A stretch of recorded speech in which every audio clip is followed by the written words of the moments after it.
What is up, guys? Sir Tesla Gamer here. Today I'm going to be bringing you 5 rules for support players to follow, and these are in no particular order. I just think these are all important things for support players to do. First, we have when you're playing Zenyatta, you should be trying to save your ult for when the enemy DPS ults. So we're talking about the Dragon Blades, the Dragons from Hanzo, the Soldier 76 Tactical Visor, or even May ult, the Blizzard. So these things, you're going to want to completely negate them with Zenyatta's ult. You're not gonna Transcendence just because you're low, right? The only time that is acceptable to use Transcendence when you're low is if you're gonna use it to initiate a fight. So you're gonna Transcendence and have your team go ahead and initiate the fight and push in on that, or if you're nearing overtime and you're not going to be able to get back in there on time. So it's only when you're really, really forced to use it, not just because you're low. That is a terrible thing to do. You're going to want to be saving them for when the enemy DPS ult.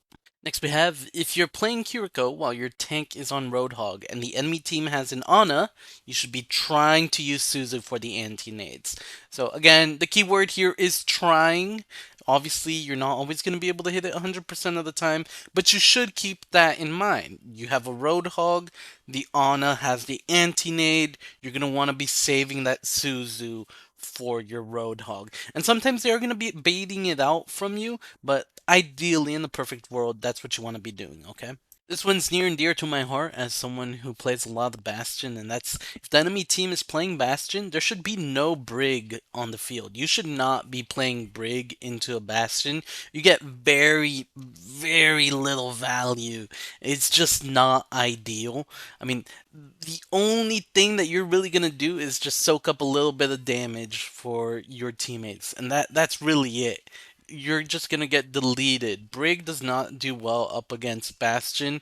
You're gonna want to be doing like a Mercy, a Moira, a Kiriko, Lifeweaver, literally anything else will be better than a Brig up against a Bastion. This next one, I feel like most players, they've got it down, and that's if there's an enemy Roadhog, one support should be swapping over to an Ana to get the anti-nades in. Now, the kind of main exception to this is if your DPS are just absolutely shredding the enemy Roadhog, whether it be with like a Bastion Reaper or a Reaper Sim, things like this, real tank busters. But in general, you're definitely going to want to be getting those anti-nades on the Roadhog, making sure that you're just negating his healing for himself. This next one, I feel like a lot of people just don't do this anymore. And it's if you have a DPS or tank that is absolutely popping off, you should swap to Mercy for the pocket. So, especially if you have something like a Roadhog who's getting some nasty hooks in, you have a Widowmaker, an Ashe, Soldier, characters who have lots of carry potential, you should absolutely be swapping to a Mercy to give them that little extra oomph whenever they're popping off. Anyways, folks, that's all for today's video. I hope you enjoyed. If you did, give it a like, leave a comment down below, and subscribe for more content. Till next time, Tesla out.